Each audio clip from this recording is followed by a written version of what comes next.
They think of me as a ghost, a whisper in the dark, some fever dream born from the city's underbelly. This facelessness, this lack of concrete evidence, that is my greatest weapon, to exist as an idea, a nameless terror. It grants me an intoxicating freedom. Amateurs leave clues, sloppy ones driven by ego, panic, or simple lack of foresight. A single misplaced hair, a distinctive pattern etched into the soil, a lingering scent upon the victim that doesn't quite match the surroundings. Those are fragments of self, pieces waiting to be reassembled by any half-competent detective playing at justice. I leave no such fragments. Planning precedes action. Always. Every step of every scheme is dissected in my mind beforehand. Escape routes are mapped not only geographically, but temporally.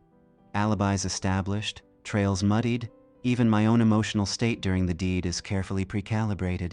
It's exhausting, yes, to exist in this state of hyper-awareness, but it is necessary. Clothing is functional, nondescript to the point of vanishing from memory. Gloves, of course, but treated to eliminate any shedding fibers. My movements are not rushed, yet they're not overly cautious either. To seem hurried would be to raise suspicion itself. I blend in, yet I remain an outsider. I am always and never there, simultaneously. Technology? A fool's crutch. Burner phones, hacked cameras, the digital charade so many criminals rely upon. It leaves a trail. A more complex one, true, but one the truly diligent can unravel. My voice, my words delivered in person, those can evaporate like morning mist, leaving nothing but the altered psyche of the target behind. They speak of psychological profiling, of constructing a phantom portrait of a killer through their deeds. Yet, what can they build when there is no pattern, no discernible preference for victim type? A wealthy man expires in his sleep.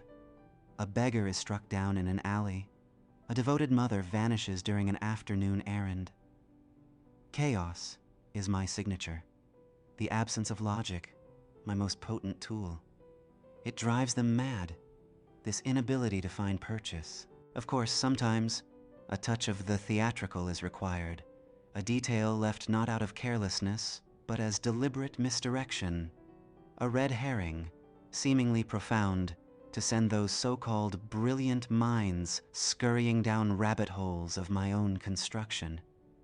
They become so focused on untangling the enigma laid before them that they fail to notice the much simpler truth.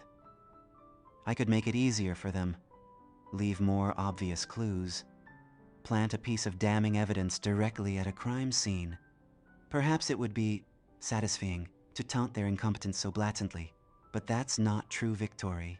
To outsmart them is satisfying, yes, but to render them completely blind, to move through this world unnoticed while shaping it to my design? That is a level of control mere mortals cannot comprehend. I am not a phantom born of thin air. My existence requires relentless effort, a constant honing of my craft. Leaving no trace isn't about simple luck. It's about eliminating the very concept of chance. I will not be found, not because I am some supernatural entity, but because I will no trace of my human self to be found.